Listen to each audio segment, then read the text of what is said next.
Okay, this is part 3. This is the mid-season. This video covers mid-season, which will be the beginning of June until approximately mid-July, and then it will pick up again for the month of September.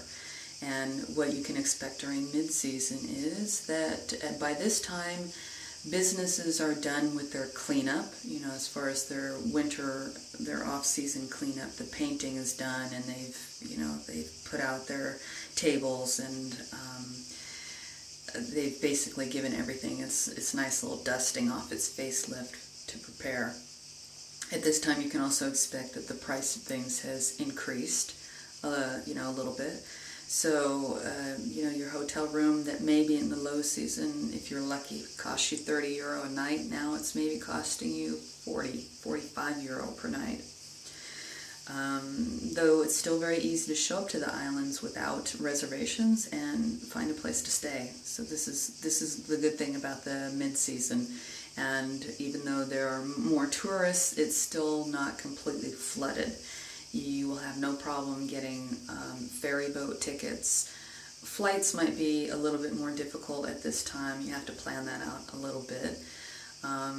Flights are a real time saver, but they're also a huge money suck if you're going to go from island to island. So, weigh that out. If budget's not an issue for you, fly, because you'll be able to bounce around to places much more quickly than on the boats. As I mentioned, that the high-speed boats will start arriving. They definitely start arriving at this time, so you can decrease your travel time on the boats at this time, but the prices will go up for which boat you go for. So it can go from the Blue Star. Okay, I'm talking about the Cyclades Islands. It depends on where you're going, but the Blue Star is the big line that services the Cyclades Islands. This is the group of islands that contains Mykonos and Santorini, Paros, Milos, Tinos, Ios.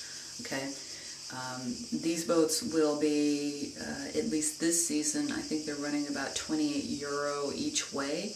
If you take the high-speed boats, this is the one that the red ones that have the Vodafone logo on them. You're gonna cut your time by maybe, I'm gonna say an hour and a half, probably more like an hour. You will cut your travel time, but you will almost double your ticket price to get a ticket on those boats.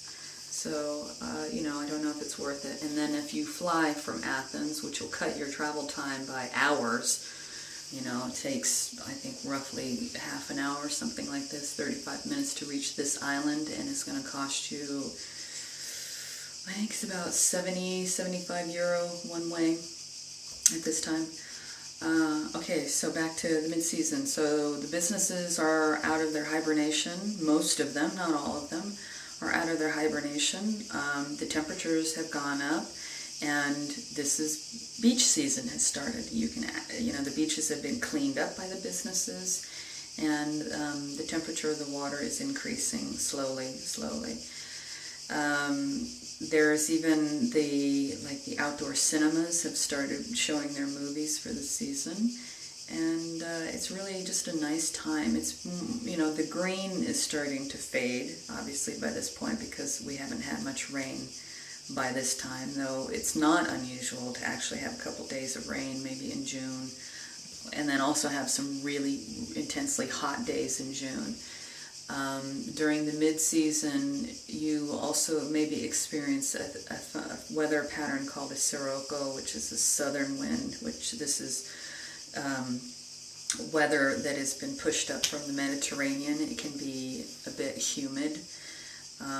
If it's a strong sirocco, it can actually pull up some of the dirt and dust from Africa. It's kind of a really unusual thing to see the sky turn this kind of eerie brown color. For me, it's probably the worst weather pattern here. Okay, so that's mid-season, and then mid-season also covers September, which I think is one of the best times to travel here because the number of tourists has gone down again after the high season. The prices are starting to come down, but the temperatures of the water are still really nice, so it's still a great time for swimming. And, also for getting to and from islands.